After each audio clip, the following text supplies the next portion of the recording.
Before starting with the transformer, let us see some of the important results from the magnetic circuits.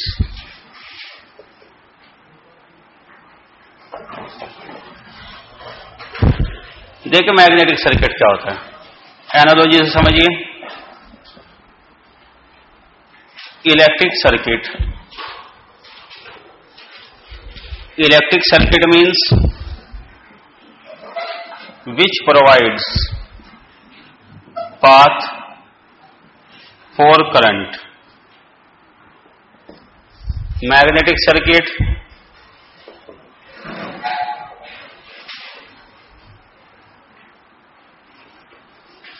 path for flux. Current analogous to the flux.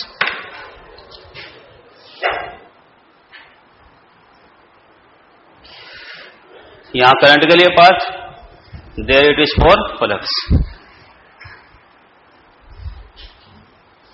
For example, जैसे consider कीजिए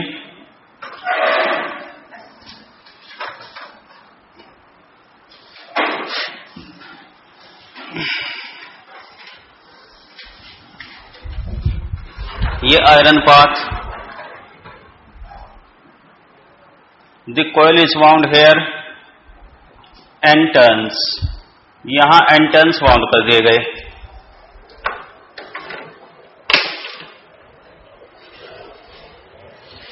okay. Area of cross section ए.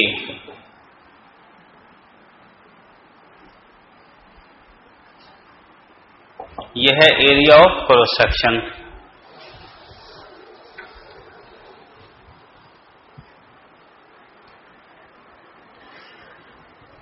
देखिए length के regarding, जब हम कहते हैं length of the core, length of the path, अब अगर ऐसे देखा जाए तो आउटर लेंथ, ये आउटर वाली लेंथ और इनर लेंथ ये तो डिफरेंट होंगी. That's why what we consider analysis के लिए हम कंसीडर करते हैं मीन लेंथ. ये लेते हैं L. Mean length equal to L. ये हो गया इसमें L. Now suppose current I here, यहां पे करंट है आई.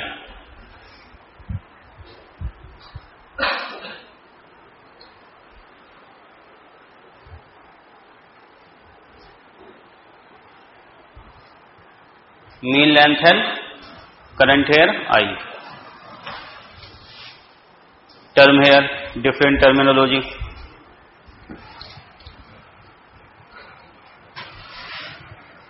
Magnetic field intensity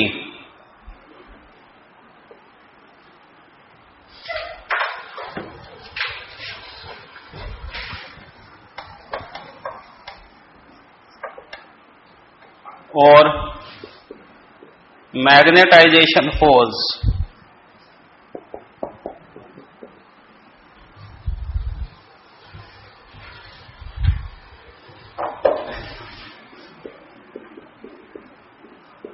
NI by L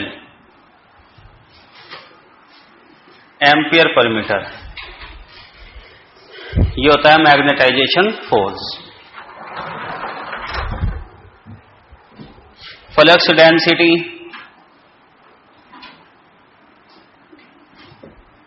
यह है B, weber per metre square.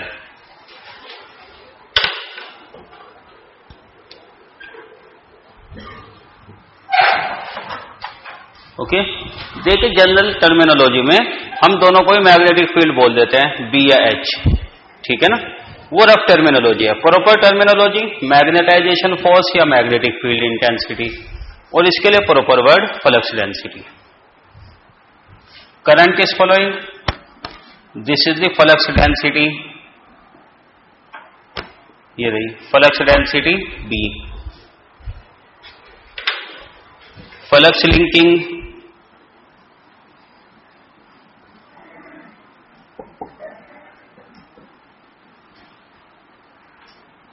B into A Weber.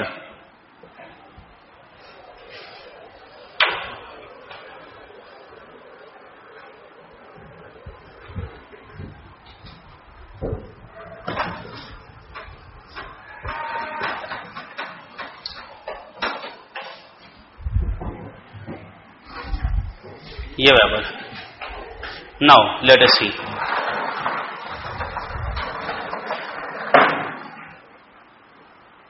Magnetic hysteresis.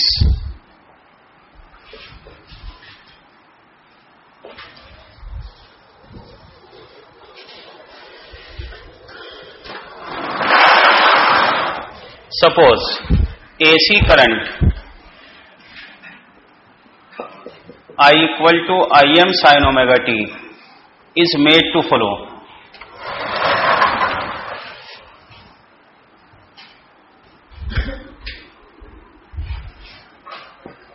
Current I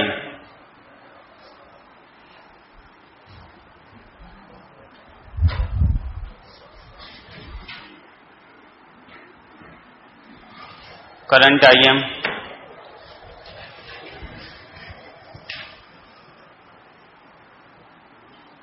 time period t 1/f omega by 2 पाई, ये हो गया इसका time period. Time period t, ये t/2. 1/4 of the time period t/4, 3t/4. अब देखते हैं इस case में.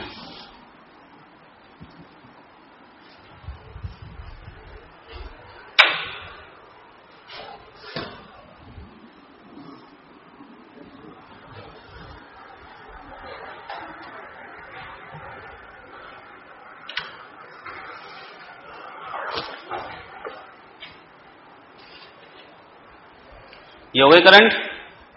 What about H? Same. H की वैल्यू है Ni/L, H proportional I, number of turns, और L तो कांस्टेंट है. Now here H, here it is B. अब देखिए वेरिएशन क्या आएगा. ओके, यहां हम केवल रिजल्ट डिस्कस करेंगे. ऐसा होता क्यों है? वो पार्ट है मटेरियल साइंस का, उसी में डिस्कशन होता है, क्योंकि इसके लिए पूरी कंप्लीट नॉलेज चाहिए हमें कि मैग्नेटिक मटेरियल क्या होते हैं, डाइपोल कैसे बनते हैं, फ्लक्स कैसे आते हैं. ठीक है ना, वो डिटेल डिस्कशन है. अभी जो रिजल्ट जरूरी है वो समराइज कर रहे हैं हम. Current 0, initially flux 0. देखिए t = 0 पर यहां से शुरू होगा. t = 0 from here. जैसे 0 के बाद करंट इंक्रीज हो रही, I, H increase. What about B? Also increase.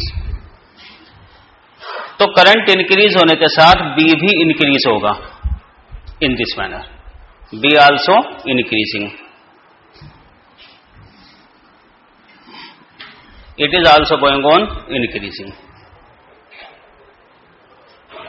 0 से t/4. लेकिन एक पर्टिकुलर लिमिट के बाद ऐसा ऑब्जर्व होता है, initially current increase, H increase, B linearly increase. लेकिन एक लिमिट के बाद ऐसा होगा कि करंट तो हम इंक्रीज करा रहे, H की वैल्यू तो इंक्रीज हो रही, but what about B? B में इतना चेंज नहीं होगा, लगभग कांस्टेंट. ठीक है ना. यहां t/4 पर current maximum, H maximum, Im/L. Current increase कर दे, but what about B? Constant. यहां पर वेरिएशन लीनियर इनिशियली, और एक लिमिट के बाद आता है, इसे कहते हैं हम saturation. Saturation means current increase, लेकिन B में कोई खास इंक्रीमेंट नहीं है, लगभग कांस्टेंट. ये वाली कंडीशन आ गई. तो ये हो गया पहला क्वार्टर साइकिल का, ये वाला। नेक्स्ट T/4 के बाद यहां पे देखिए current is going on decreasing again. Maximum के बाद फिर से करंट डिक्रीज होगी। जब करंट डिक्रीज होगी, what about be also decrease, ये भी डिक्रीज होगा, लेकिन सेम पैटर्न में नहीं होता ये, ठीक है ना। सेम पैटर्न में डिक्रीज नहीं कि बिल्कुल इसी तरह, कुछ अलग तरीके से, ऐसे decreasing but with the different path, ऐसे डिक्रीज हो गए।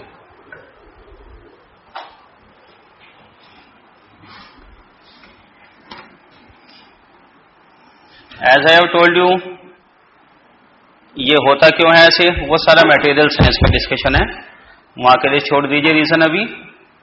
ऐसे जब हम डिक्रीज कर रहे करंट को, B is going on decreasing but not in the same manner, ऐसे डिक्रीज हो गए। और यहां पर current zero, flux density zero नहीं है। T/2 पे देखिए करंट जीरो हो गई, लेकिन B की वैल्यू जीरो नहीं होती। यह है T = T/2। यहां पर B जीरो नहीं बल्कि B आध रह जाएगा।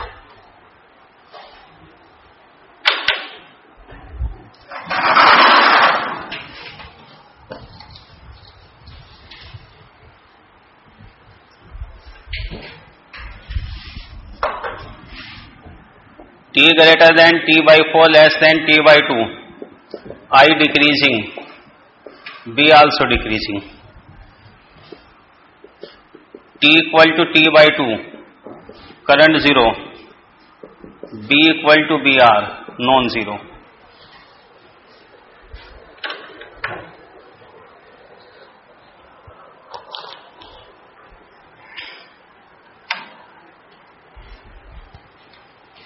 BR is said to be retentivity, और वेरी कॉमन टर्म, मशीन में ज्यादातर ये वाला कॉमन यूज होता है, रेजिडुअल फ्लक्स डेंसिटी।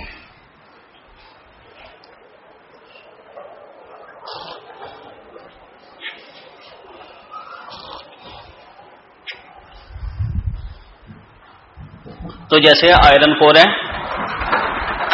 शुरुआत में कोई फ्लक्स नहीं था, लेकिन एक बार करंट इंक्रीज करा दी, फिर जीरो करा दी, कुछ ना कुछ बचा रह गया नहीं, रेजिडुअल, ये वाला हो गया। ये T/2 तक। Next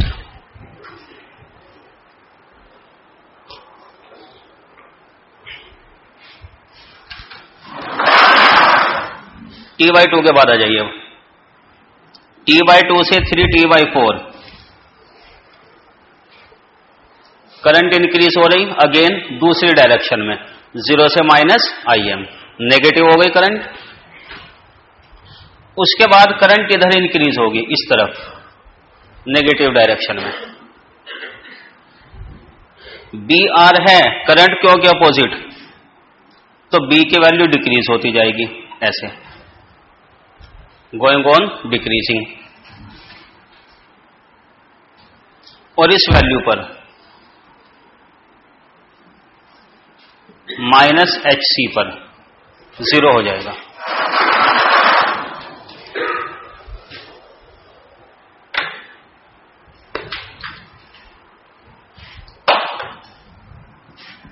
T greater than T/2 increase in the opposite direction,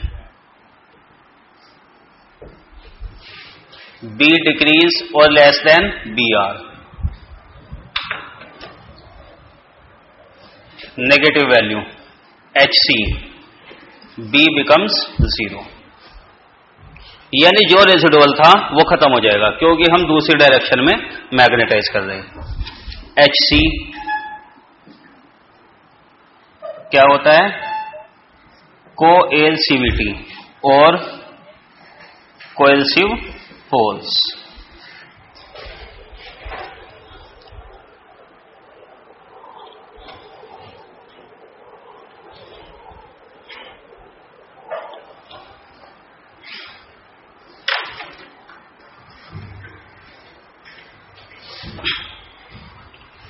कोएल्सिविटी, कोएल्सिव force.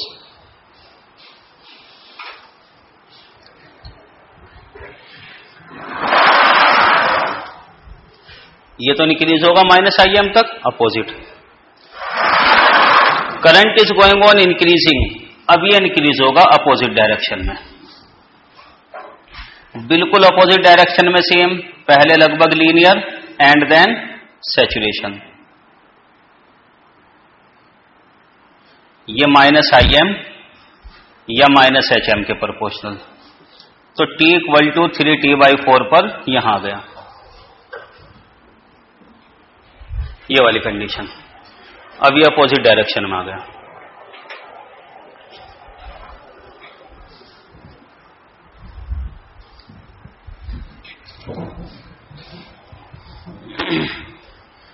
Is this clear? Coercivity and retentivity.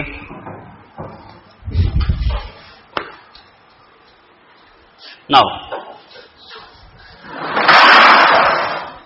3T/4 के बाद लास्ट वाली साइकिल ये रही, करंट 0 हो जाएगी दोबारा, -Im से 0 की तरफ, -Im है 0 की तरफ। Current decrease, B is also decreasing,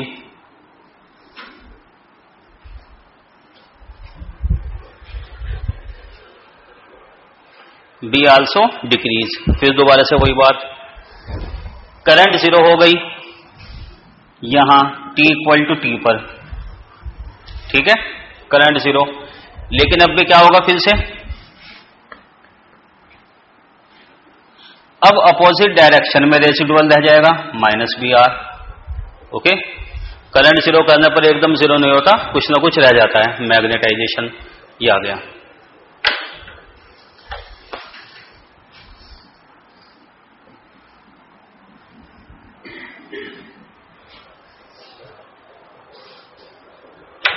फिर से अब इसके बाद फिर आगे क्या होगा, एक साइकिल, ये हो गया नहीं कंप्लीट एक साइकिल। Is this clear? 0 से शुरू किया था, पहले क्वार्टर में इंक्रीज हुआ, दूसरे क्वार्टर में डिक्रीज यहां, फिर अपोजिट में। जब नेक्स्ट वाली साइकिल आएगी, अब एक साइकिल कंप्लीट, इसके बाद दोबारा ये रहा,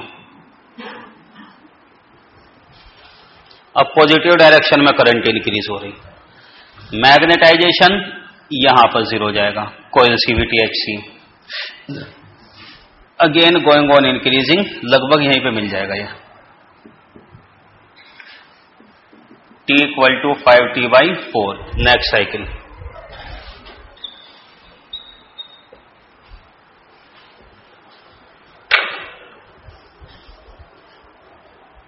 इज इट? बहुत इसके एप्लीकेशन आएंगे थ्रू आउट द मशीन, हर जगह, ठीक है ना। बस अभी ये नहीं सोचते कि क्यों क्यों ऐसा होता है, वो बात की बात है।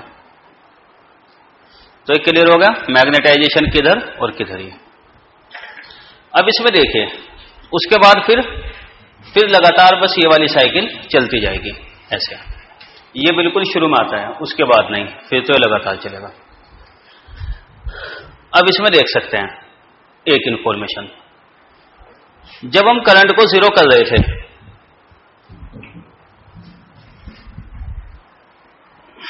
चलिए जरा यहां से देखें, T/4 के बाद जब करंट को 0 कर रहे थे, यहां पे करंट तो 0 हो गई, H तो 0 हो गया, लेकिन B की वैल्यू 0 नहीं है। B कब 0 हुआ था? Later on. B 0 हुआ था यहां पर आके, और जबकि H को हमने यहीं पे 0 कर दिया था, इस जगह ही।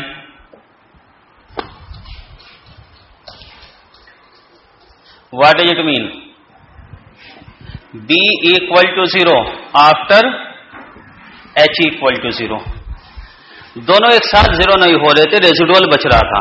पहले करंट 0 हुई, उसके बाद B की वैल्यू फिर 0 हो रही थी। It means B lags behind H. It is said to be magnetic hysteresis.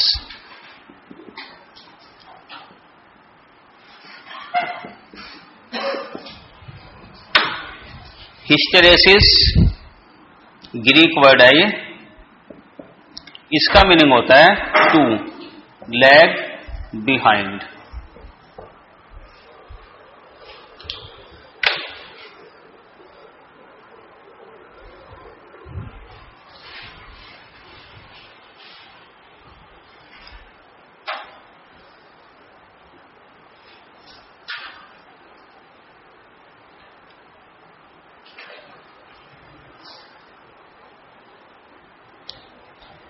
Two leg behind. Okay,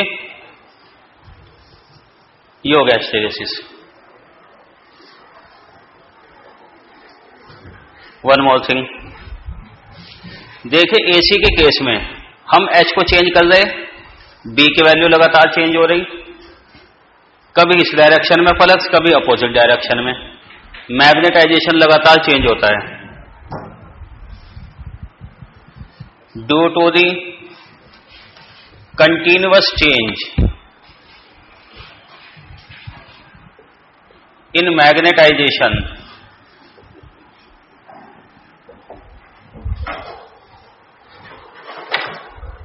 Change in the magnetization, there is power loss in the iron core.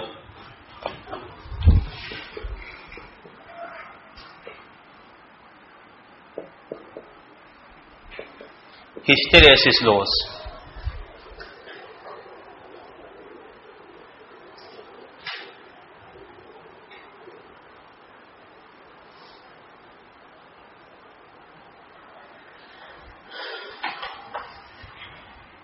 In magnetization in case of AC, ये भी word add कर दीजिए. AC में तो change होगा जब AC current होगी. Hysteresis loss, iron में लगातार जो लॉस होंगे. Yes.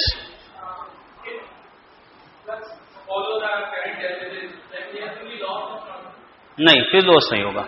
Take your seat. We will discuss. If we neglect hysteresis, there is no hysteresis, B proportional H, उसमें लॉस नहीं होगा. वो भी कहीं डिस्कस करेंगे आगे. ठीक है. Hysteresis loss proportional to the area of loop. ये जो हिस्टेरेसिस लूप है इसका एरिया. चलिए जरा प्रॉपर्ली बना दें इसको.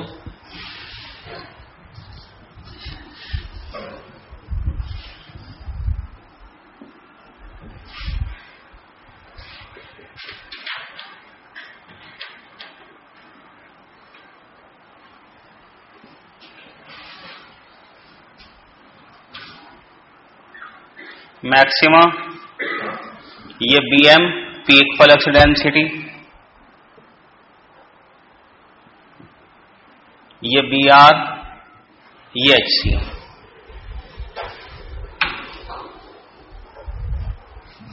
ये वाला area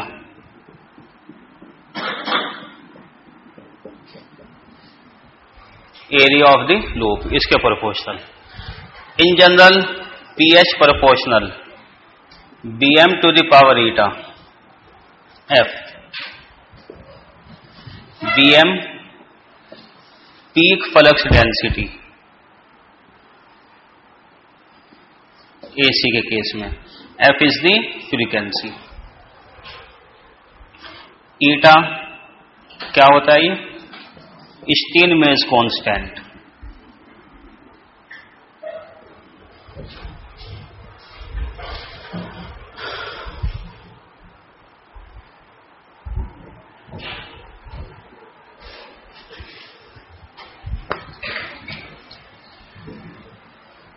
Steinmeier's constant. What is pH? Constant KH F. Most of the time क्या वैल्यू आती है ईटा की? इन जनरल क्वेश्चन में गिवन हो तो अलग बात है, अदरवाइज कितना लेंगे हम? 1.6 होता है.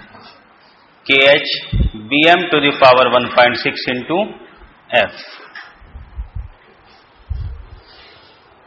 Hysteresis loss by this. Other very interesting result. Let us see. लिखे खैर इसे. Is this clear? Hysteresis loss के बारे में. अब ये जो BROHC की वैल्यू है इसके according,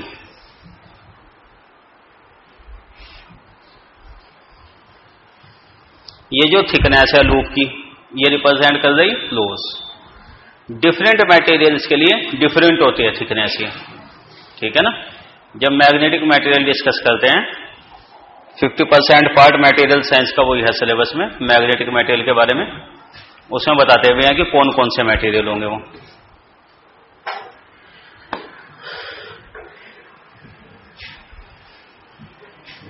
now types of magnetic material,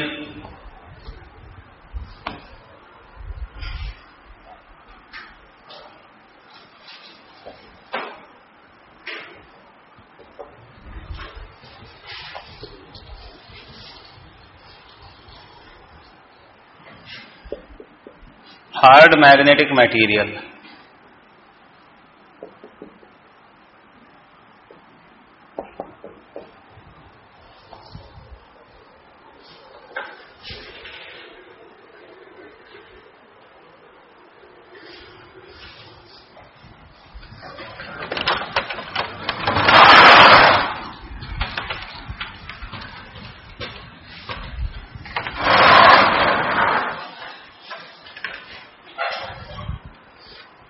soft magnetic material,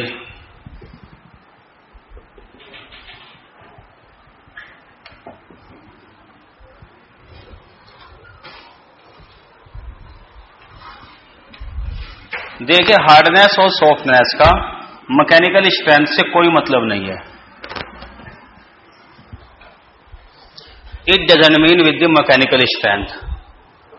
iron है तो मैकेनिकली तो हार्ड ही होता है, इसका मीनिंग होता है प्रॉपर्टी से। BH कर्व अगर देखा जाए,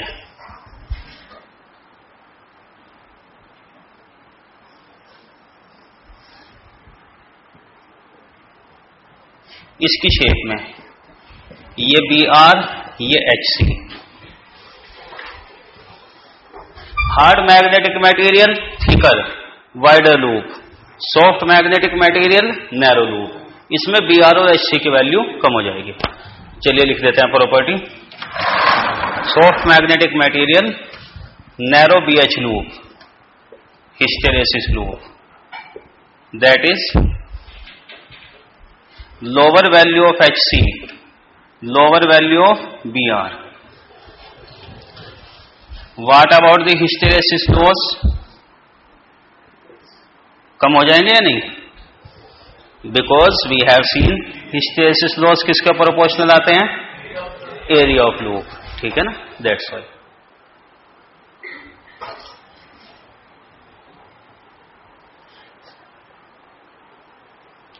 hysteresis loss small.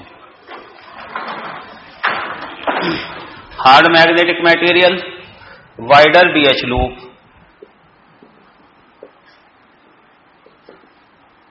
higher value of coercivity and high value of retentivity residual,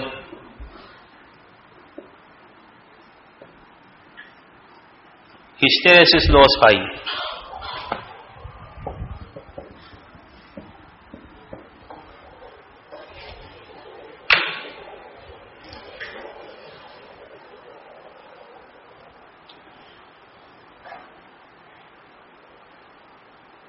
direct देखने से समझ में आ रहा है soft and hard in this manner.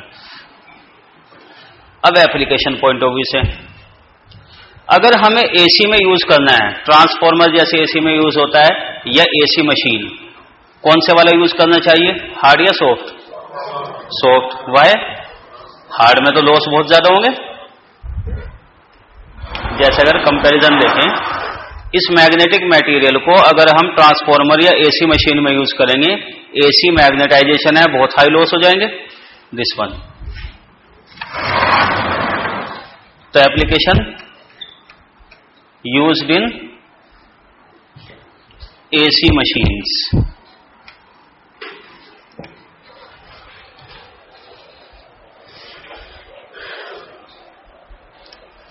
AC machine. अब हार्ड मैग्नेटिक मटेरियल कहां पे यूज होगा? हार्ड वाले में रेजिडुअल हाई है या नहीं? डीसी मशीन में इतना तो कम से कम ध्यान होगा, उसमें रेजिडुअल चाहिए होता है, रेजिडुअल फ्लक्स। तो वहां पर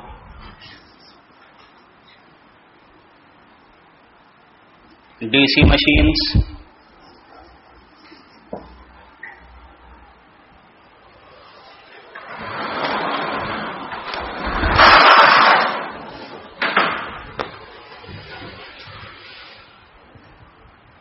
लॉस तो कंटिन्यूअस नहीं होगा, क्योंकि डीसी में करंट फिक्स है, बी की वैल्यू फिक्स। एक हो जाएंगे एप्लीकेशन होती है। एंड फॉर परमानेंट मैग्नेट,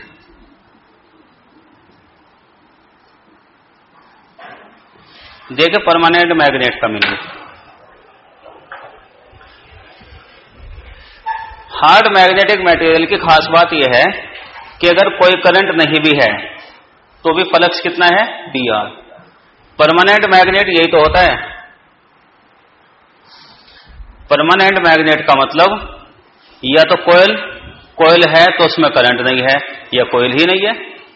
इसको मैग्नेट बनाने के लिए कोयल बाउंड करते हैं। अगर कोई भी कोयल ना हो, यानी कोई मैग्नेटाइजेशन नहीं, एच कुछ नहीं है, तो परमानेंट मैग्नेट में जो फ्लक्स मिलता है वो होता कितना है? br ही तो होता है वो परमानेंट मैग्नेट में, दैट इज br। तो परमानेंट मैग्नेट बनाने के लिए जरूरी क्या है? रेसिडुअल हाई होना चाहिए। वो किस में मिलेगा? Hard magnetic material. ओके, ये हो गया इसमें। Now let us concentrate again on the soft magnetic material. ठीक है,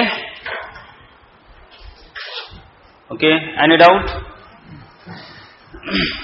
चलिए जरा सॉफ्ट वाले के बारे में।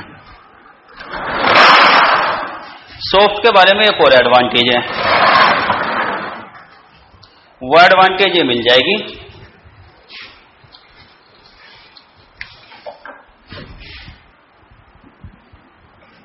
इसको अप्रोक्सीमेट करें।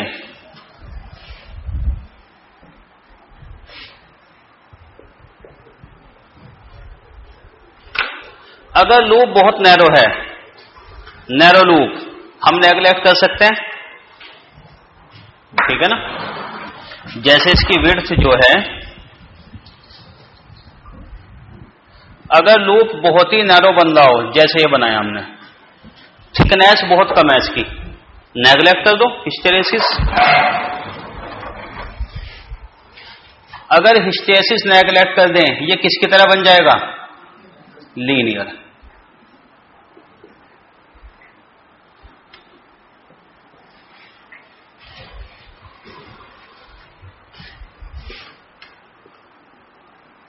approximated as linear if hysteresis is neglected। इसे कहते हैं हिस्टेरेसिस को नेगलेक्ट कर देना। अब तो सेम फेज में आ गया नहीं? यहां पे देखिए, बी कब जीरो है? जब एच जीरो है। देखिए जिस क्वेश्चन के बारे में कुछ देर पहले जिक्र कर रहे थे आप, बी कब जीरो है? जब एच जीरो है। सेम फेज में आ गया नहीं? यहां लैगिंग नहीं होता, ये रहा। तो हिस्टेरेसिस नेगलेक्टेड, ये किसकी तरह हो गया? लीनियर। अब इसमें आगे डिस्कशन चलेगा हमारा।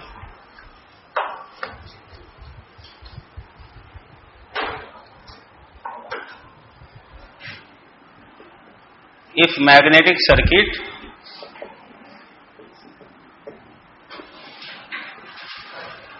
approximated as linear,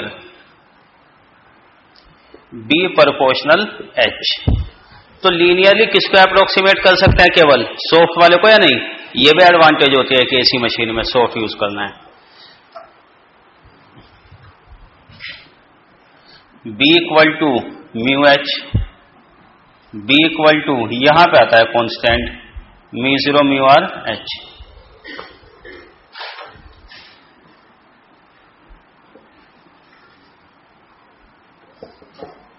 relative permeability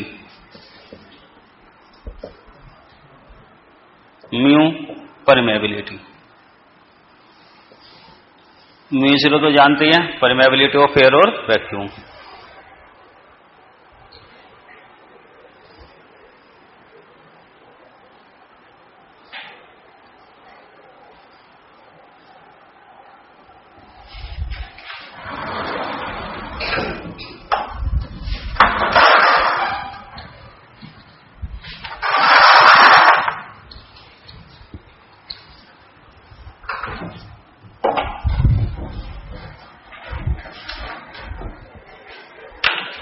यहां से देखे, जैसे B equal to mu H है, म्यू NI बाई L, ये हो गया, very well known result. Flux phi equal to BA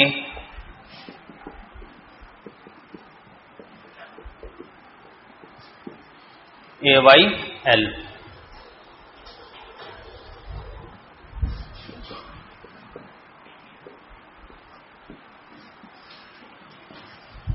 can we write in this manner? NI A by L, NI upon this, it is FF upon RL,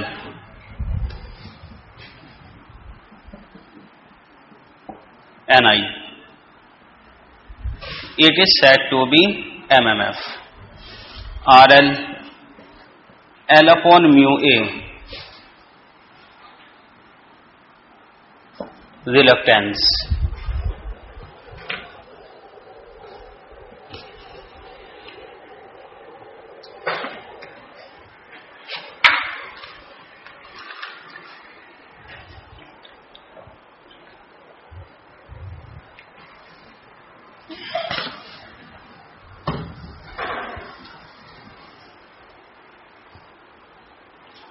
L upon mu A, F equal to NI, reluctance, L upon mu A, ये आ गया। देख इस तरह define करने के advantage क्या है। ओके, इसकी यूनिट क्या हो जाएगी? एम्पियर, नंबर ऑफ टर्न्स, इसे भी लिखते हैं एम्पियर टर्न्स, ATs। यूनिट तो खैर एम्पियर ही कह रहेगी, लेकिन इसको एम्पियर टर्न बोलते हैं हम जनरली।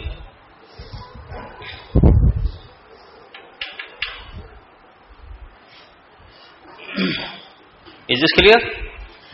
तो फ्लक्स के लिए जो आया इसमें मैग्नेटिक सर्किट में ये रिलेशन आ गया F अपॉन RL। इनको डिफाइन करेंगे भी, MMF क्या होता है पहले जरा समझ लेते हैं।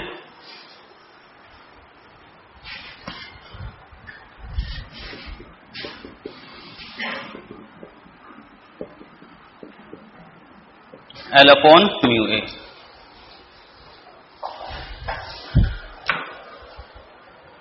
देखिए जैसे इलेक्ट्रिक सर्किट में क्या लिखते हैं हम? करंट।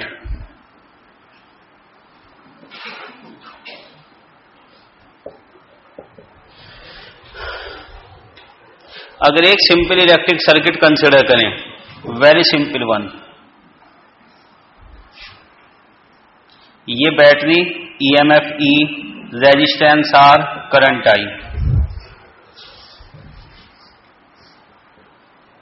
E बाई R क्या होता है? ये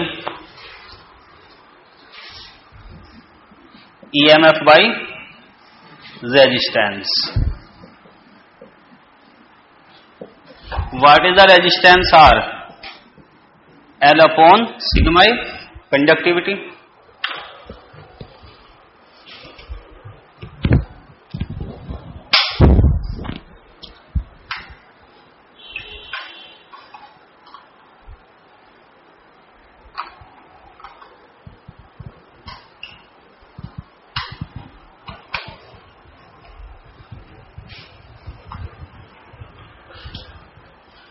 L अपॉन सिग्मा है, लेंथ, एरिया, कंडक्टिविटी, और ये हमने क्या लिखा?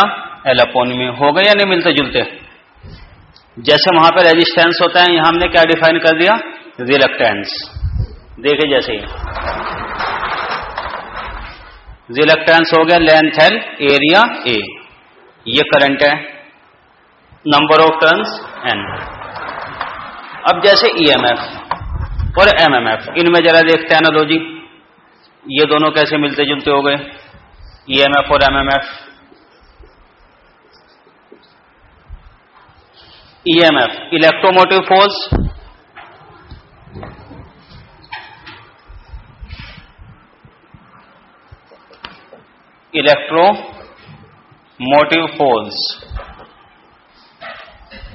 MMF in the same manner, magnetomotive force।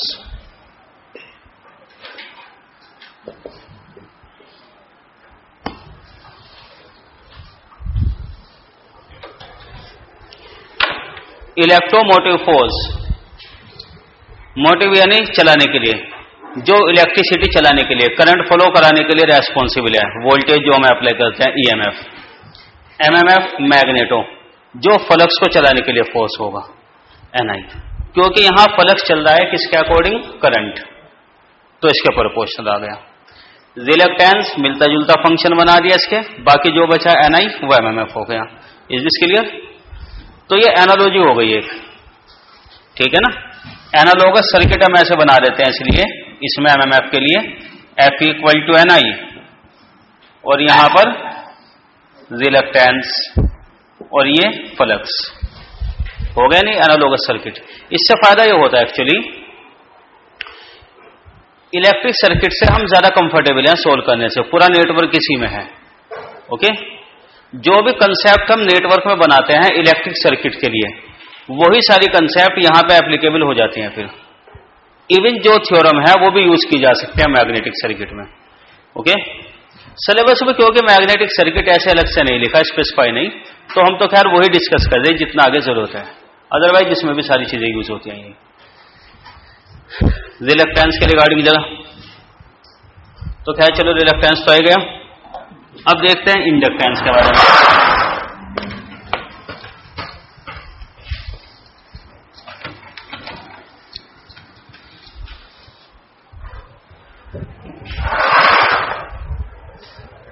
Flux linkage, Sai किसके इक्वल होता है, एन इंटू फाई। कहां से डिफाइन करते हैं flux linkage, N phi proportional I. Sure, flux proportional I है लीनियर सर्किट में, N phi equal to L I. What is the self inductance, N phi upon I. Flux की value देखिए कितनी आई थी, mu N I A by L, mu N square A by L, ये inductance.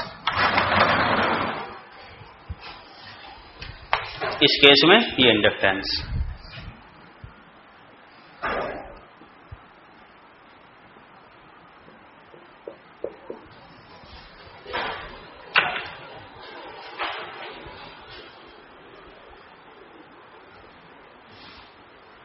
N phi equal to L I. देखिए जितने भी reluctance inductance सारी चीजें हम डिफाइन कर रहे हैं, इनमें एक चीज ध्यान रखिए, क्या एज्यूम्पशन है, हमने मैग्नेटिक सर्किट को लीनियर मान रखा है, ठीक है ना, उस केस में डिफाइन है अप्रोक्सीमेटेड वे में। ये आ गया mu N square by L, ऐसे लिखा जा सकता है। What about the inductance, N square upon reluctance. So what can we say regarding the inductance and reluctance, inversely proportional. Extremely useful result. किसी भी मशीन में जब हमें इंडक्टेंस कंपेयर करना होता है कि इंडक्टेंस में क्या चेंज आया, इंक्रीज या डिक्रीज, कौन से सर्किट का इंडक्टेंस ज्यादा है किस केस में, ठीक है ना। इंडक्टेंस डायरेक्ट दिखाई नहीं देता, हम नहीं बता सकते, लेकिन रिलक्टेंस नजर आ जाता है, तो एल इनवर्सली प्रोपोर्शनल। यहां से यूज करते हैं कि जब रिलक्टेंस इंक्रीज हो रहा होगा तो इंडक्टेंस उस केस में कम हो जाएगा।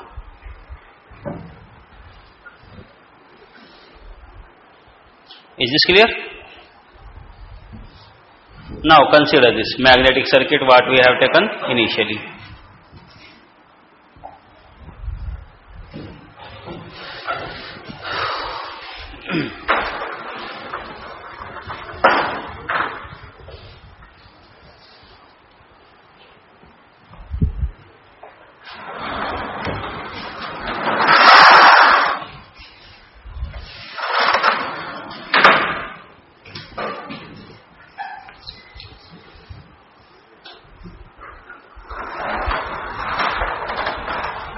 देखिए इस केस में ये रिलक्टेंस है यहां पर L upon mu A, iron core mu zero mu R A.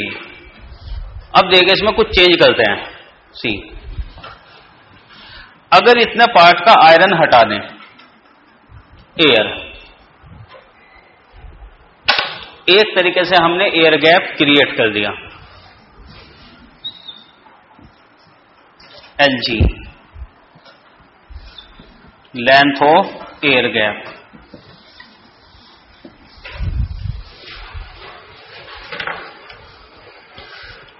अब फ्लक्स के रास्ते में ये एयर आ गई, B और फाई।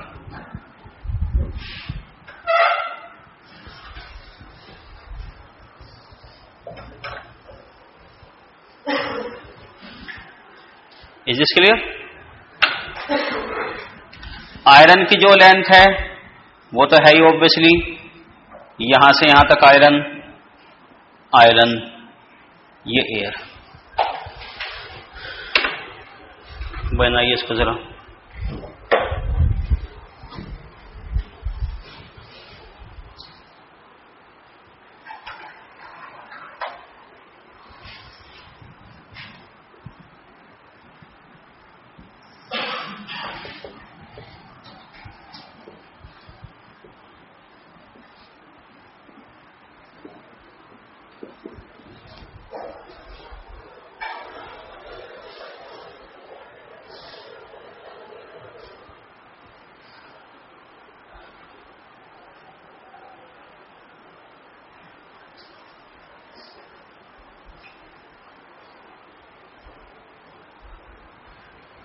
देखें फ्लक्स का रास्ता देखें, यहां आयरन के थ्रू, यहां एयर के थ्रू, दोनों के थ्रू जा रहा है। तो reluctance in the path of flux, reluctance of iron, reluctance of air,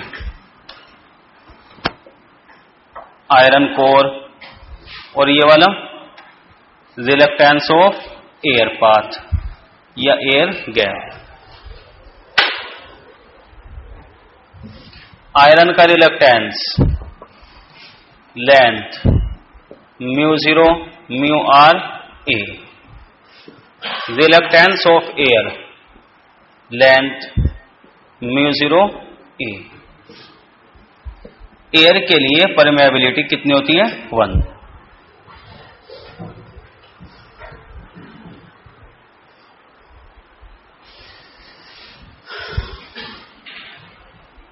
obviously जैसे हमने रिप्रेजेंट किया, Li लार्जर है Lg से, आयरन में ज्यादा पाथ है इसका।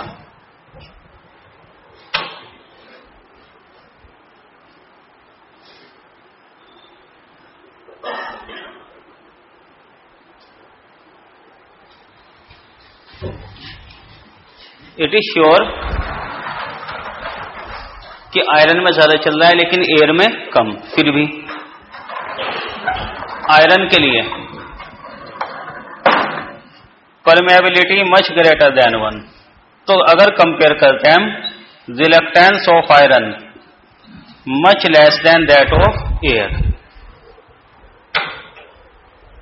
That's why total reluctance throughout the machine, जब भी हम ऐसे में रिलक्टेंस कंसिडर करते हैं, that is only due to air. Iron का रिलक्टेंस उसके कंपैरिजन में नेग्लेक्ट हो जाएगा। इसलिए बस एयर गैप के बारे में ही बात की जाती है जब एयर पाथ आ जाए।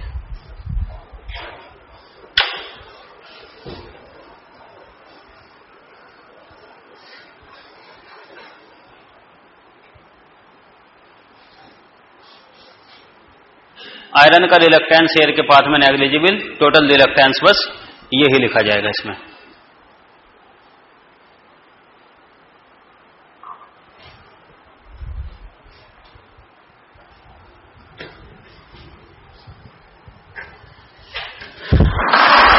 Another terminology,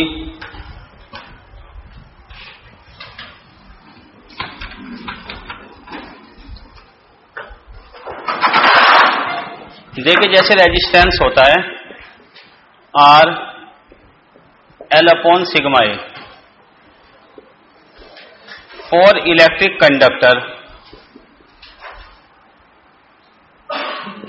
what about the conductivity? Higher. What about the resistance? Low. For electric insulator, conductivity low, and what about the resistance? High. इसी तरह तो हम डिफाइन करते हैं जनरली इलेक्ट्रिकल सर्किट में कंडक्टिविटी एंड रेजिस्टिविटी या resistance in this manner. Resistance के analogous क्या है? रिलक्टेंस। और कंडक्टिविटी के एनालोगस परमेबिलिटी, म्यू आता है ना। चलो उसमें डिफाइन करते हैं बिल्कुल ऐसे ही।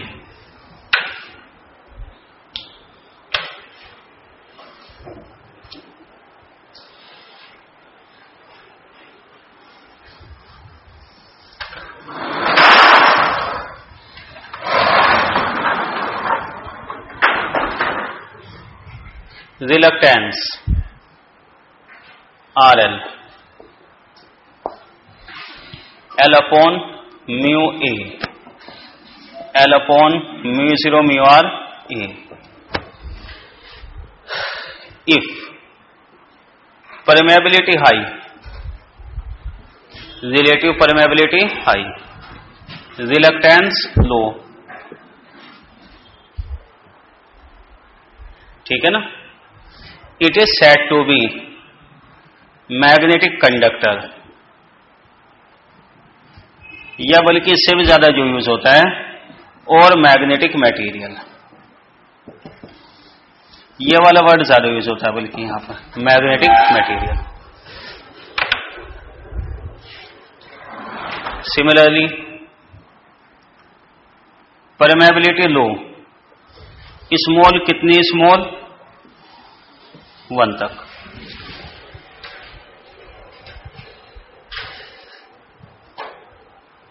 स्मॉल। एक से कम परमेबिलिटी अगर होती है वो फिर सुपर कंडक्टर होता है, प्रैक्टिकली ऐसे जनरली नहीं, वो लगी केस है एक्सेप्शनल। मटेरियल साइंस में वो भी डिस्कस करते हैं, इसलिए ये वाला वन एयर की तरह। तो इस केस में क्या हो जाएगा? What about the reluctance? High. Reluctance same as that of air.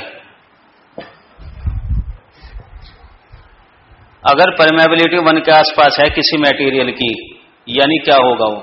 बिल्कुल एयर की तरह reluctance. That's why it is said to be magnetic insulator, बल्कि ज्यादा common term non magnetic material.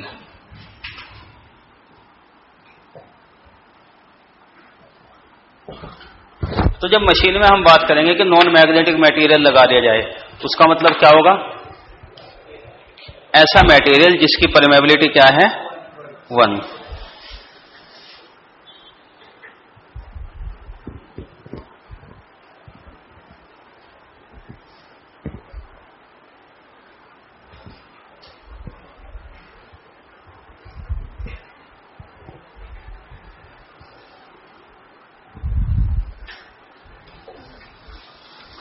Are you getting? ये बताइए टर्मिनोलॉजी क्लियर है नहीं इसमें? Okay. Reluctance low and reluctance high according to this. तो इसके अकॉर्डिंग हो गया नॉन मैग्नेटिक मटेरियल या मैग्नेटिक मटेरियल की परमेबिलिटी क्या है। वन मोर इंपॉर्टेंट टर्मिनोलॉजी, हाँ, ये वाला क्या होता है? जैसे आयरन। आयरन भी कई तरीके का होता है, देखा जाएगा मटेरियल साइंस में।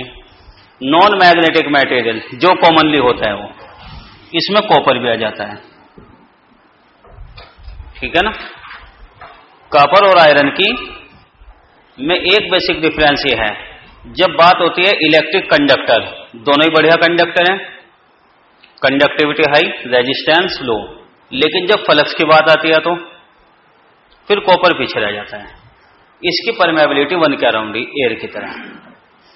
ये मैग्नेटिक इंसुलेटर है लेकिन इलेक्ट्रिक कंडक्टर है, और जबकि आयरन यहां भी कंडक्टर है इस केस में। ओके,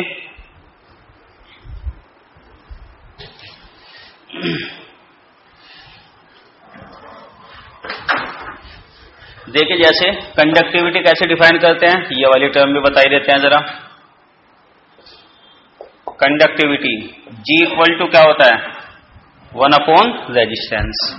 इसी तरह यहां भी एक टर्म होती है, हालांकि यूज बहुत ही कम होता है इसका, शायद आज के बाद सुनने को भी ना मिले पूरे डिस्कशन में। ये होता है परमियंस। Okay, परमियंस means 1/रिलक्टेंस। जरा लिखिए इसे।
कंडक्टिविटी तो सिग्मा होता है, ये कंडक्टेंस। करेक्शन कीजिए इसमें। देखो current division rule,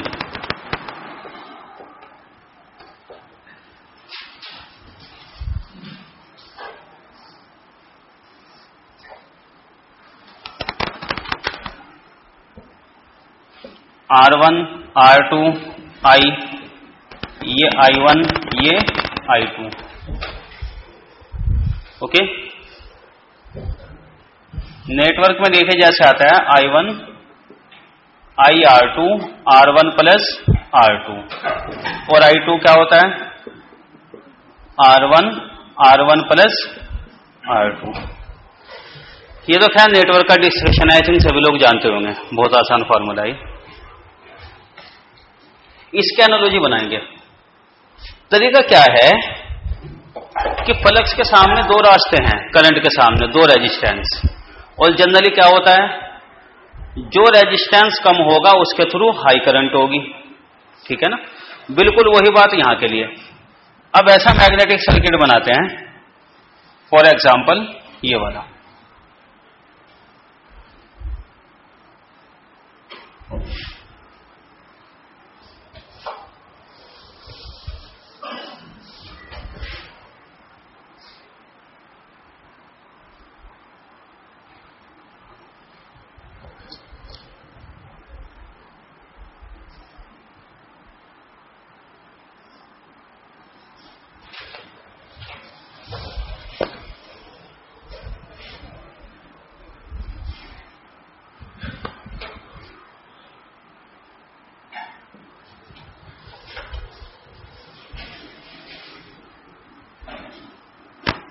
and current is I।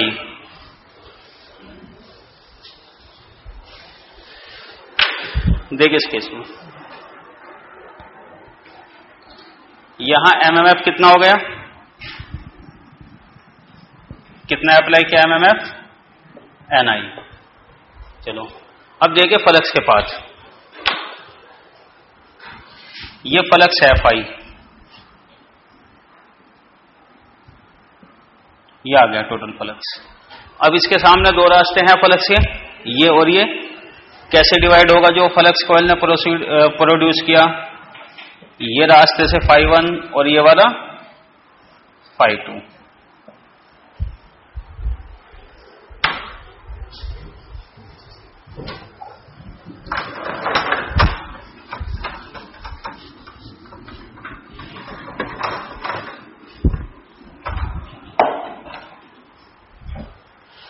दो रास्ते हो गए, दोनों के रिलक्टेंस अलग अलग। कौन से वाले पाथ में रिलक्टेंस कम होगा, φ1 में, क्योंकि आयरन है, टोटल रिलक्टेंस स्मॉल, यहां पर ज्यादा हो जाएगा वो। तो इसका जब हम एनालोगस बनाते हैं ऐसे बना सकते हैं, फाई ये रिलक्टेंस RL1, ये रिलक्टेंस RL2, φ1 φ2।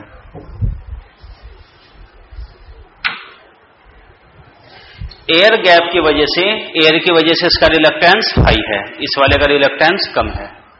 ये भी हो सकता है कि दो अलग अलग मटेरियल हो, ये आयरन है, ये और कुछ मटेरियल हो, क्रोमियम वगैरह हो, कंडक्टर ही लेकिन अलग परमेबिलिटी का, ठीक है ना, reluctance different. Flux division rule बिल्कुल इसी तरह,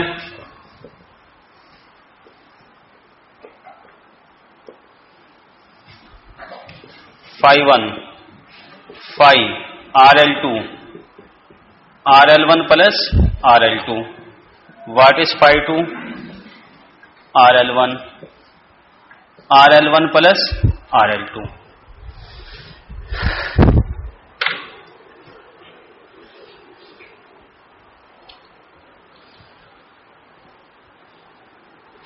बिल्कुल इसी तरह आ जाएगा या नहीं, ठीक है।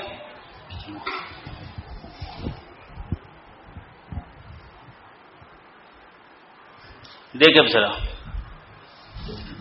आयरन और एयर की वजह से reluctance of RL1 less than reluctance of RL2, कौन सा फ्लक्स हाई होगा, φ2 नहीं, φ1, ठीक है ना, यहाँ RL2 इनवर्स रेशियो है ना, तो φ1 ग्रेटर देन φ2, बिल्कुल करंट की तरह।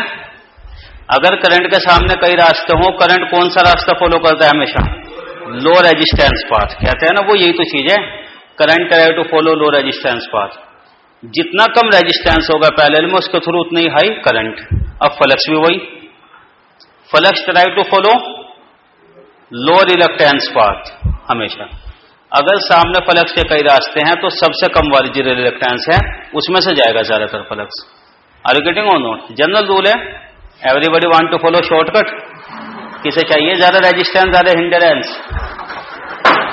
तो ऐसा हो सकता है, देखिए सपोज ये 10 मिली वेबर फ्लक्स है, हो सकता है कि 9 यहीं से आ गया और यहां से 1, यानी हम क्या कह सकते हैं, most of the flux low reluctance है, यानी flux try to follow low reluctance path. Right down this thing.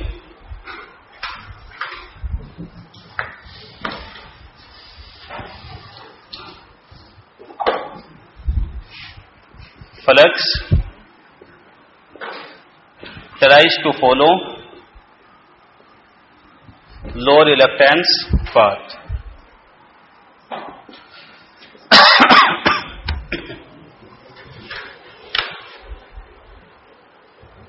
Accordingly, flux division rule जो भी आएगा।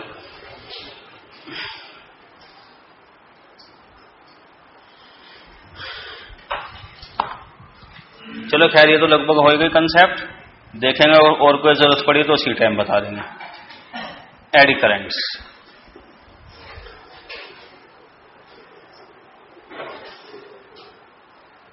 Flux tries to follow low reluctance path. Eddy currents के बारे में कुछ और बेसिक कंसेप्ट साथ साथ बता देंगे। आई थिंक वैसे हो गई वाली सभी जितने की जरूरत है आगे। Remember each and every concept very useful. जैसे कहते हैं मशीन अपने आप में डिफिकल्ट नहीं है, सच वजह यह है कि अगर ये चीजें ना पता हो फिर ये आगे बहुत दिक्कत पैदा कर देते हैं, जिससे लगता है कि पता नहीं क्या हो रहा है। Once you are able to understand this flux reluctance, ये वाली terminology, each and everything will be simpler. और सारी बातों के साथ पीछे नहीं भूलना चाहिए, ये किस एजम्पशन के साथ है सारे टर्मिनोलॉजी डिफाइन, जब लीनियर कंसिडर किया था। अब प्रैक्टिकली एक्सैक्ट लीनियर तो होता नहीं, तो थोड़ा बहुत डेविएशन भी आएंगे कुछ ना कुछ, ठीक है ना, कुछ प्रैक्टिकली डेविएशन भी आते हैं इसकी वजह से जो हम डिजाइन करते हैं। चलिए एडी करंट के बारे में जरा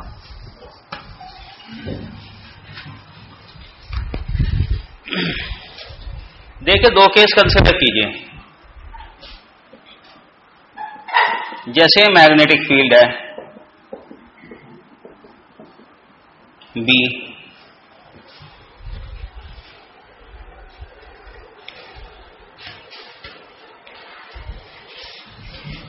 ये आयरन पीस मूविंग,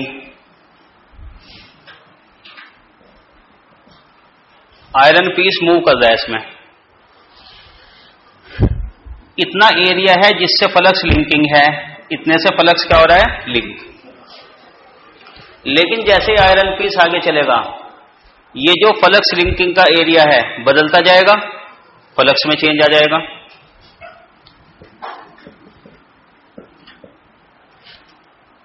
अगर एरिया चेंज हो रहा है, फ्लक्स में भी चेंज होगा।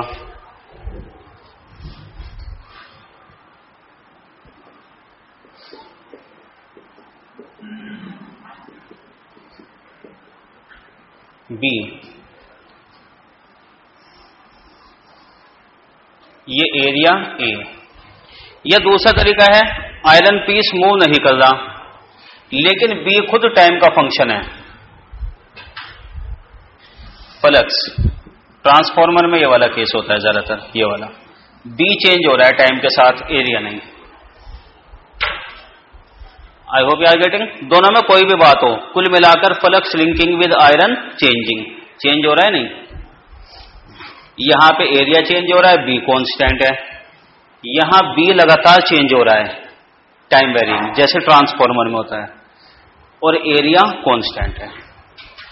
कोई केस ऐसा भी हो सकता है कि दोनों ही बदल रहे हो, या एंगल अल्फा आ जाए, बी ए कोस अल्फा होता है, अल्फा हमने 0 ले लिया यहां पर, तो जब भी फ्लक्स में चेंज होगा। तो किसी भी तरह अगर फ्लक्स चेंज हो रहा हो तो time varying. Induced EMF in iron,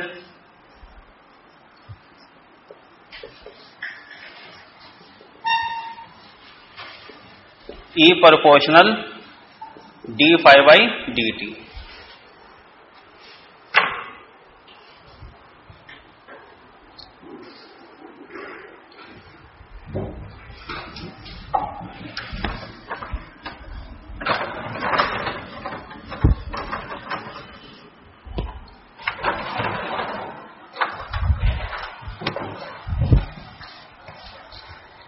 ये वाला केस चलो कंसिडर कर लेते हैं हम। आयरन तो कंडक्टर है, इलेक्ट्रिक कंडक्टर भी है ये। इसमें जगह जगह पर इंड्यूस्ड ईएमएफ हो गया। क्यों? फैराडेज लॉ के अकॉर्डिंग d∅dt। तो यहां जगह जगह पर इंड्यूस्ड करंट भी आएंगे या नहीं? ओके, induced currents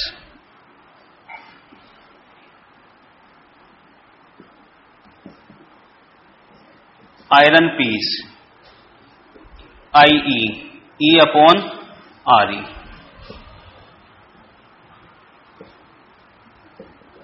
resistance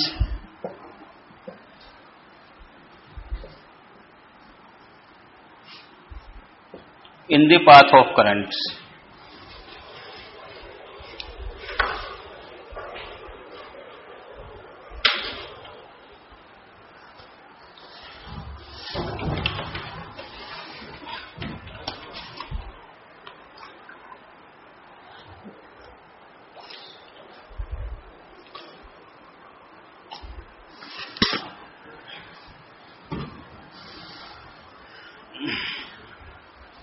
resistance in the path of current. अब देखिए करंट किस तरीके के होंगे।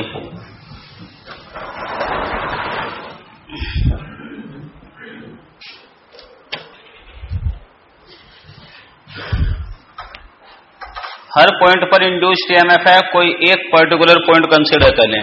सपोज यहां पर इंड्यूस्ड ईएमएफ ही आ गया इस पॉइंट पे, केवल एक पॉइंट कंसीडर करो। Current try to follow low resistance path. अब देखिए इसमें एक पाथ तो ये हो गया सर्कुलर वाला, और एक पाथ ही हो गया ऐसे करंट के लिए। लो रेजिस्टेंस पाथ कौन सा वाला आता है? सर्कुलर वाला ही। कुछ लोग ऐसा भी सोच रहे होंगे, क्यों, ये तो इससे भी कम हो गया, ये वाला भी कंसिडर करेंगे। लेकिन इससे भी कम ये हो गया सर्कुलर। होंगे तो बहुत सारे पाथ। अगर कंपैरिजन किया जाए किसी एक पॉइंट पर, सर्कुलर वाला पाथ की जो पेरीमीटर होती है सबसे कम आती है, यानी क्या होगा? कम रेजिस्टेंस होगा। दैट्स वाई तो आयरन पीस में जो इंड्यूस्ड करंट आएंगे इस पॉइंट पर वो इस तरह चलेंगे सर्कुलर पॉइंट ऑफ व्यू से। ये वाला ऐसे, सभी जगह टोटल पाथ चलते रहेंगे ऐसे ही। तो ये करंट कैसे हो गई? तालाब में पत्थर फेंक के देख लो, पता चल जाएगा। हो गया नहीं? वैसे ही जैसे भंवर से उठती हैं। एडी का मतलब भंवर होता है बेसिकली। हिंदी में शायद इसे भंवर धाराएं भी बोलते हैं, I am not sure exactly. तो ये हो गए ना एडी की तरह, जैसे eddy in the water. That's why these are said to be eddy currents. ठीक है ना? Induced current that is eddy currents.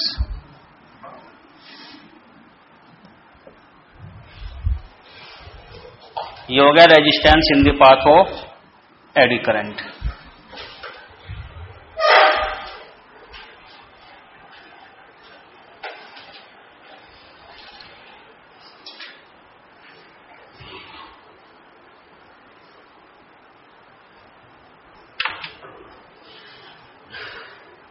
Is this clear? अब देखिए, जब ये करंट फ्लो होंगे आयरन में, आयरन का रेजिस्टेंस हो गया RE इसके पाथ में, तो पावर लॉस भी होगा। लेट अस सी।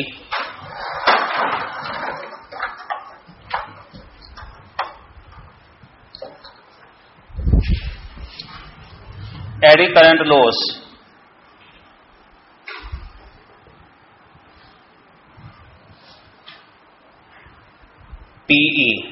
किसके इक्वल हो जाएगा? R E, I square R ई।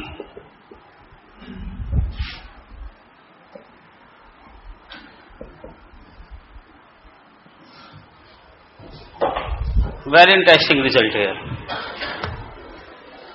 ये एडी करंट लॉस, ये रेजिस्टेंस हो गया rho L by A.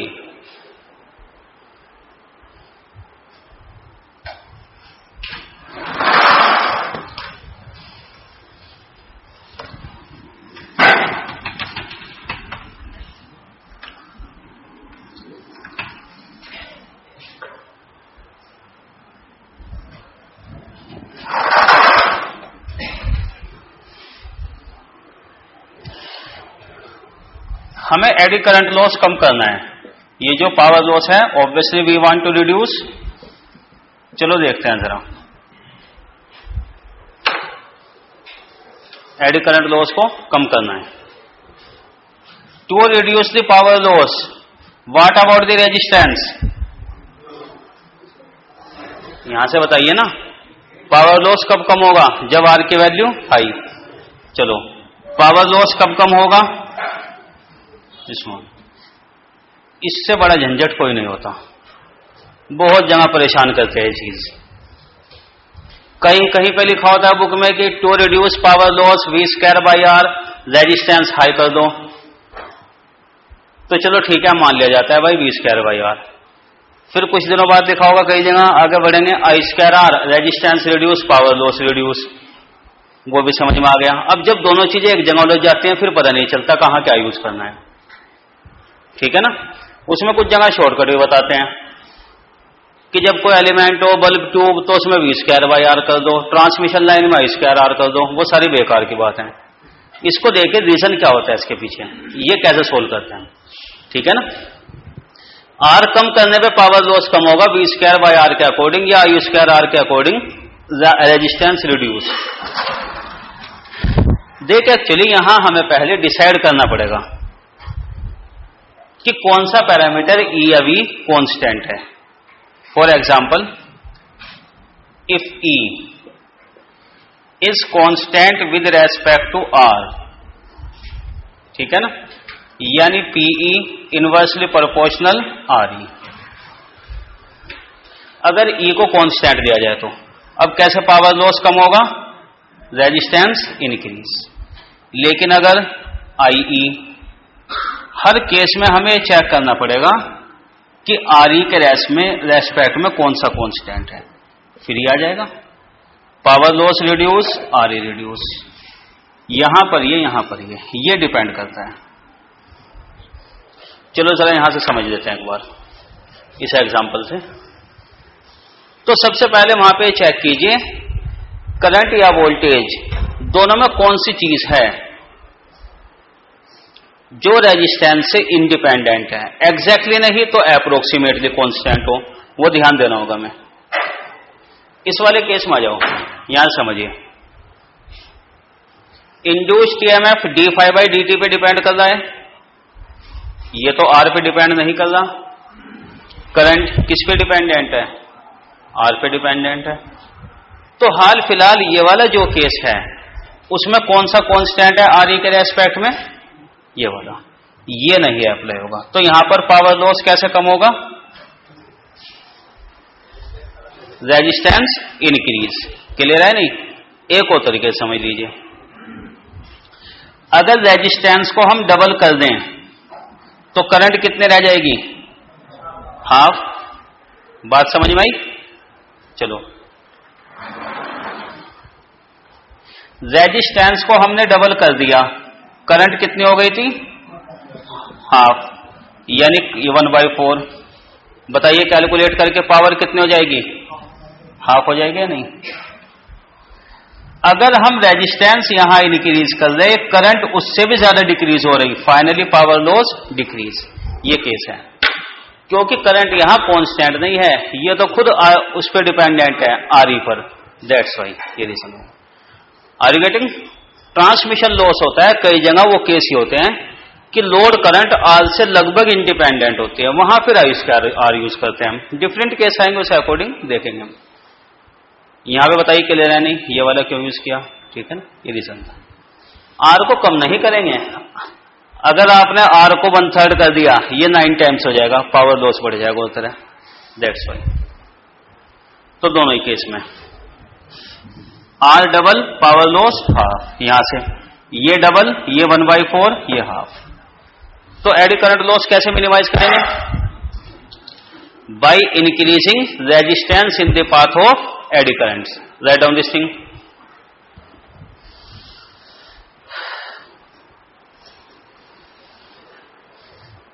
The eddy current loss can be reduced. Eddy current loss can be reduced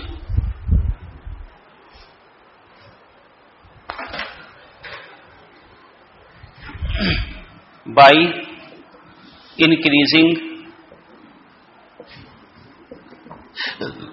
resistance in the path of currents.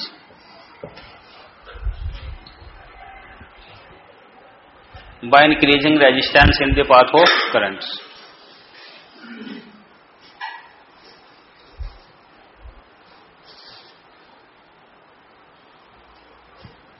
Is this clear? चलिए अब देखते हैं कैसे। तो आर इंक्रीज, पीई रिड्यूस हमने discuss किया। Resistance कैसे increase करेंगे, एक तरीका तो यहीं पे देखे समझकर। रेजिस्टिविटी क्या होनी चाहिए, okay, higher, that is right further by using high resistivity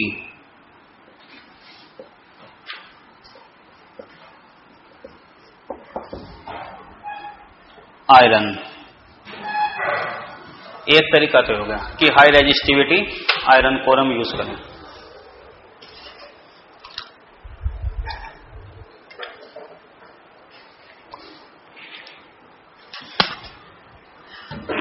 एक तरीके से हमें मैग्नेटिक मटेरियल वो चाहिए आयरन, रिलक्टेंस तो कम ही रहे जरूरी है, लेकिन रेजिस्टेंस क्या हो, high. Good magnetic conductor but bad electrical conductor. Electrical conductor अच्छा ना हो, मैग्नेटिक कंडक्टर बड़े होना चाहिए, वो चाहिए। एक तो तरीका ये हो गया, एक और मेथड देखते हैं। हमें कुल मिलाकर रेजिस्टेंस इंक्रीज करना एडी करंट के पाथ में।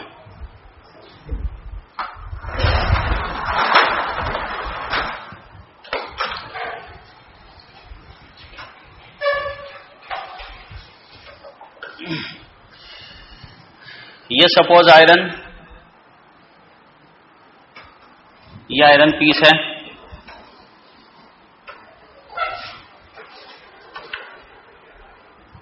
ये इंड्यूस्ड ईएमएफ, ये एक पाथ रिप्रेजेंट कर दिया हमने करंट का। आइए, वैसे तो कई सारे पाथ हैं, केवल एक पाथ, ठीक है, आयरन। अब अगर ऐसे किया जाए कि सिंगल आयरन पीस ना लें, कई सारे आयरन पीस कंसिडर करो, ऐसे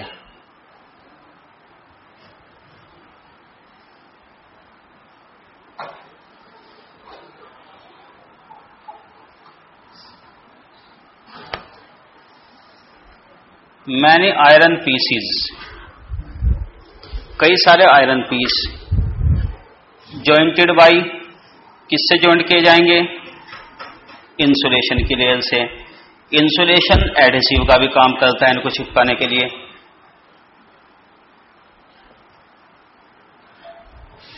insulation,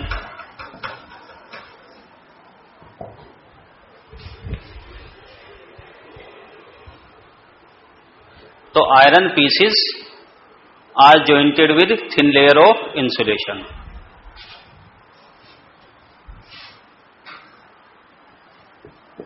It is said to be laminated iron.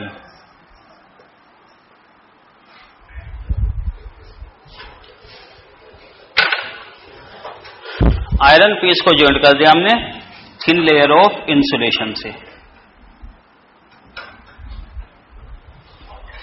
अब देख सकते हैं, आर यू गेटिंग? एक थिक आयरन ना लेकर कई सारे आयरन को जॉइंट कर दिया बीच बीच में, बहुत थिन लेयर ये टी है, इसे कहते हैं थिकनेस ऑफ लैमिनेशन। ओके, तो टर्म थोड़ा सा कंफ्यूजन है, कंफ्यूजिंग वाला है ये। हमें लगता है कि थिकनेस तो ये होगी इंसुलेशन की, नहीं, ये वाली थिकनेस लैमिनेशन आयरन की जो होती है, ये तो नेग्लिजिबल एकदम, ठीक है ना। अब देखिए इसमें ध्यान से, ये जो इंड्यूस्ड ईएमएफ है ई, ये वाला पार्ट देखिए करंट का, ठीक है। अब ऑब्वियसली कुछ लोग ये सोचने लगेंगे, तो कोई बुराई नहीं है, सोचने दीजिए। हम इस वाले पार्ट की नहीं बात कर रहे, हम इस वाले पार्ट की बात कर रहे हैं, वन की, ठीक है ना। वन वाले के ऐसे तो कई सारे होंगे, पार्ट वन देखिए केवल आप, टू नहीं। यहां ये बहुत मजे में चल रहा था, क्यों? आयरन आयरन के थ्रू, लो रेजिस्टेंस पाथ, ठीक है ना, केवल आयरन। जबकि यहां अब पता चलेगा, ठीक है ना, यहां लैमिनेशन आयरन, फिर क्या आ गया? इंसुलेटर, फिर आयरन, फिर insulator. What about the resistance in the path of eddy current? Increases और नॉट? यहां इंक्रीज हो गया, रेजिस्टेंस इंक्रीज, एडी करंट कम हो जाएगी, पावर लॉस भी रिड्यूस हो जाएगा। Okay, this is the advantage. Right down this thing.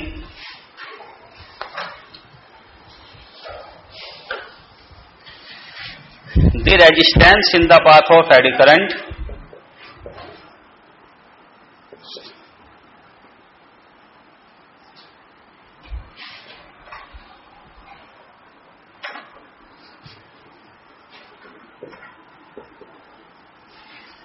increased by using laminated irons.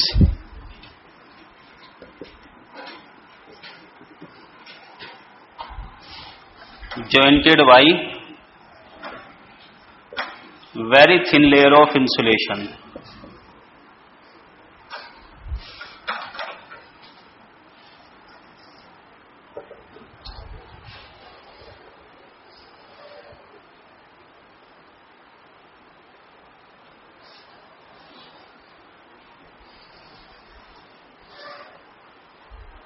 Is this clear?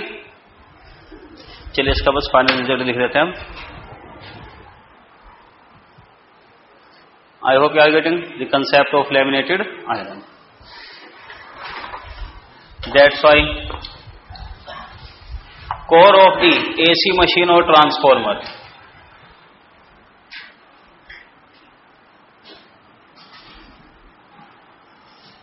देखिए जो कोर दिखाई देती है ट्रांसफॉर्मर की, वैसे होती है।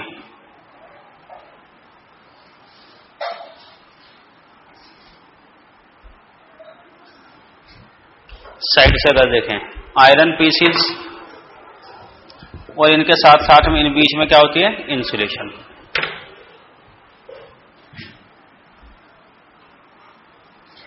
Applied AC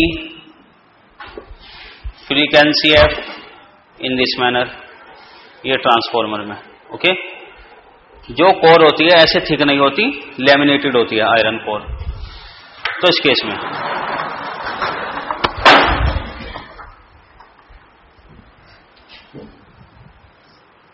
AD current loss,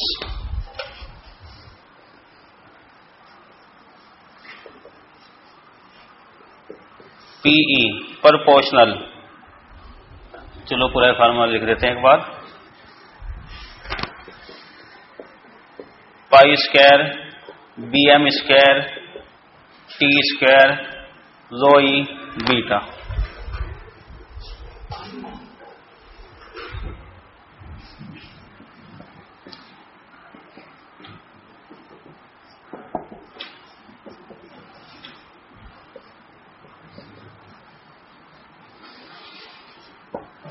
Thickness of lamination,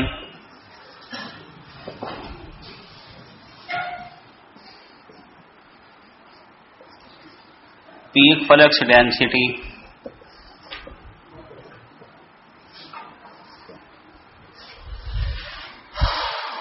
beta constant।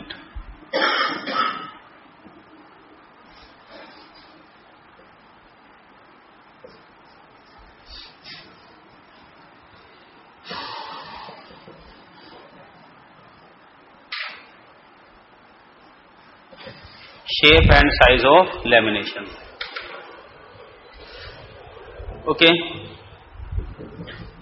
देखिए इस बारे में एक क्वेरी भी है, ये जयपुर सेंटर से है, थिक लेयर के बारे में, जरा इसको बता देते हैं। ये लिख लीजिए एक मिनट।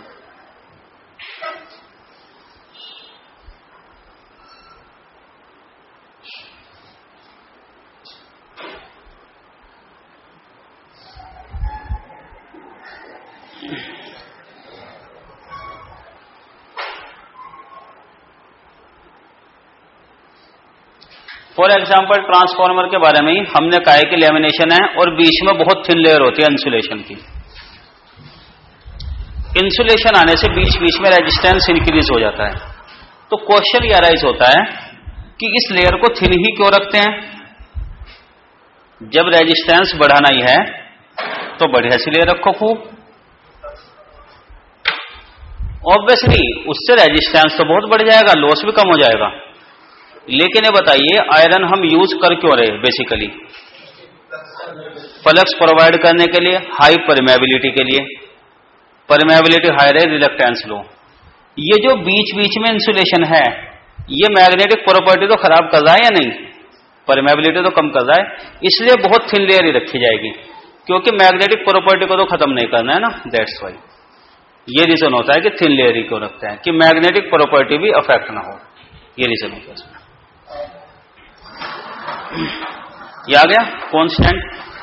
तो ऑब्वियसली एडी करंट लॉस, अब यहां से भी देख सकते हैं हाई रेजिस्टिविटी कम हो जाएगा या नहीं लॉस? मटेरियल साइंस में इसी को डिस्कस करते हैं हम, ठीक है ना। इसलिए अगर मशीन के बाद मटेरियल साइंस पढ़ा जाए तो बहुत इंटरेस्टिंग हो जाता है वो, जिसे बोरिंग टॉपिक कहते हैं जनरली सब्जेक्ट को। पता चल जाता है कि एप्लीकेशन क्या है। वहां डिस्कस करते हैं हम कि कौन सा आयरन, कौन सा मटेरियल यूज हो जिससे कि हाई रेजिस्टिविटी आए। एक और बात, खास बात है, अगर फ्रीक्वेंसी हाई होगी तो भी एडी करंट लॉस हाई हो जाएगा। इसलिए जब हम ऑडियो ट्रांसफार्मर डिजाइन करते हैं, इलेक्ट्रॉनिक्स वाले के जो छोटे मोटे ट्रांसफार्मर होते हैं ना वो, ओके, किलोहर्ट्ज वाले, उसमें से बात का खास ध्यान रखना होता है कि मटेरियल इस तरीके का हो कि आयरन लॉस कम रहे, क्योंकि वहां पे ज्यादा हो जाता है। और तो इस according iron AD current loss किसके प्रोपोर्शनल है? T, thickness. कुछ क्वेश्चन में कभी कभी थिकनेस के बारे में भी जिक्र आ जाता है, तो ये होता है टी स्क्वायर भी, ठीक है। अदरवाइज थिकनेस अगर कांस्टेंट ही है तो ये रख दिया जाएगा फिर K E B M square F square. ये के ई कांस्टेंट हो गया।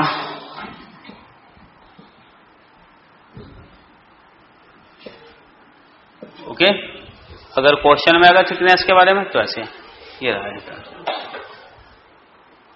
Is this clear? Regarding hysteresis and eddy current, iron loss, iron core में जो होते हैं इसलिए कहते हैं आयरन लॉस ही, ठीक है ना। चले खैर ठीक है, ऐसे फिर कल ही कंटिन्यू करेंगे। ये फंडामेंटल्स हो गए, ट्रांसफॉर्मर से स्टार्ट करना है तो उनको ठीक है, बहुत ध्यान से देखना। वन मोर थिंग, देखिए जहां तक टेक्स्ट बुक की बात है, ऑब्वियसली मशीन के लिए कोठारी और भीमरा दोनों का ही कॉम्बिनेशन।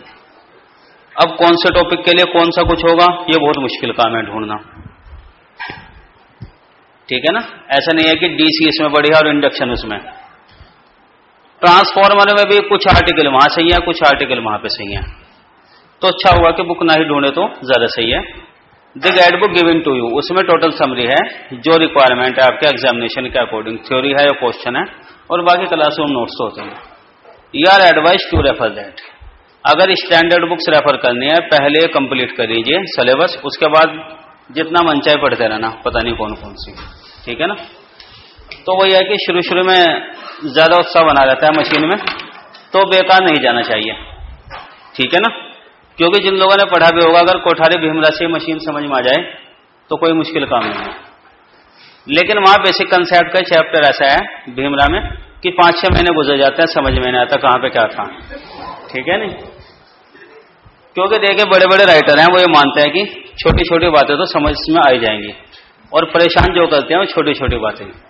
फ्लक्स, डिवीजन रूल, ये टर्म कभी किसी बुक में समझाई नहीं जाती। इसका मतलब ये नहीं है कि वहां पे गिवन नहीं है, क्योंकि वो ये समझते हैं कि ये चीजें तो पता होनी चाहिए, ठीक है नहीं, इसको क्या बताना है। सिमिलरली नोटेशन अपने मर्जी से, कभी फ्लक्स लिंकेज को साई लिखते हैं, कभी लैम्डा लिख देते हैं वो, कभी कुछ, और कंफ्यूजन उसी वजह से रहता है। ठीक है नहीं, दैट्स वाई पहले आप ये कवर कर लीजिए ये वाली बुक्स, उसके बाद अगर जाना हो तो अलग बात है, अभी मत ढूंढते चलें एकदम इधर उधर। ओके, चलिए इसे घर कल देखेंगे फिर। Thank you.